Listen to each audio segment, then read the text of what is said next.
ሰላም ቤተሰቦች በያላችሁበት ሰላማችሁ ብዙ ይበል። እንዴት ቆይታችኋል? እንዴት ከረማችኋል? እንዴት አምሽታችኋል? ዛሬ በአዲስ ቪዲዮ መጥቻለሁ። የአብርሽና ሩታን መረጃ የተወሰነ መረጃ ለማካፈል ሞክሬያለሁ።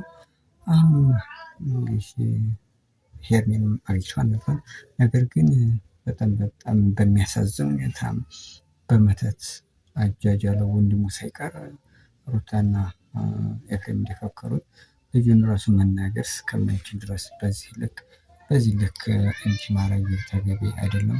በጣም የሚያሳዝን ነው በእውነት አብርሽ መናገር ሁሉ እስከሚያቅተው ድረስ በዚህ መንገድ እንዲሆን ተብሎ በፍጹም አልተጠበቅም ነበር። በጣም የሚያሳዝን ነው። ሪሊ መናገር አይችልም።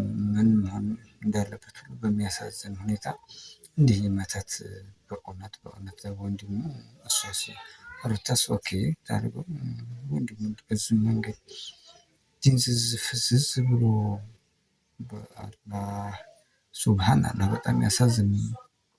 እውነት ቪዲዮውን ሳየው በጣም ነው ያዘንኩት። በጣም አሳዝኖኛል። የምር ነው የምላችሁ። በአላህ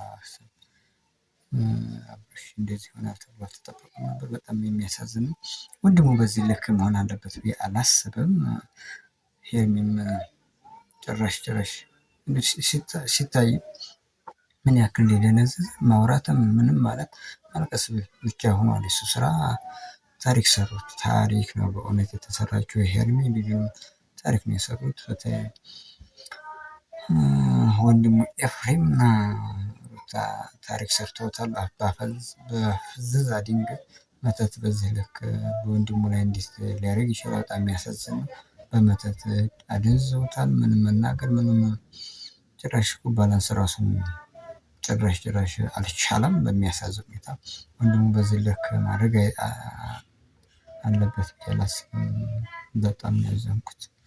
እሱ ከቀልቡም ከምንም አይደለም። አሳዛኝ ሁኔታ ላይ ነው አብርሽ ያለው። ሶሪ ወንድሙ በጣም የሚያሳዝን ነው። ሩታም ተንኮለኛ ሰው በጣም ታስጠላ። በፍጹም እንዲህ ይደረጋል? ጭራሽ በወንድሙ ላይ እንዲህ አይነት ሴራ ሸፍጥ ለሄርሜ ጥላቻ ሲባል እንዲመረቅ በጣም የሚያሳዝን የሚያስጠላ ነው። ለማንኛውም ፈጣሪ ይማርህ አብርሽ። ከቀልቡም ከምንም አይደለም። ሌላ ሰው ማለት ነው። በጣም የሚያሳዝነው። በያላችሁበት ሰላማችሁ ብዙ ይበል። እኔ ራሱ በጣም ነው ያሳዘነኝ።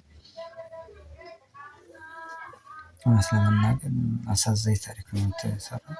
አብርሽ በእውነቱ ወንድሙ በዚህ ልክ እንዴት ላይረዳው ይችላል? በዚህ ልክ መተት ፈጣሪ ይማረው። መቼም ድጋሚ ቪዲዮ ሲሰራ ከተመለሰ እናየዋለን። ግን በፍጹም ሌላ ሰው ነው። በቃ ግዑዝ አካል ማለት በቃ ምስሉ ነው እንጂ እሱ ቀልቡ ምናምን የለም። በጣም የሚያሳዝን ነው። ኤኒዌይ ሄርሜም ፌንት ነቅላለች፣ እሱም በመተት ደዝዟል።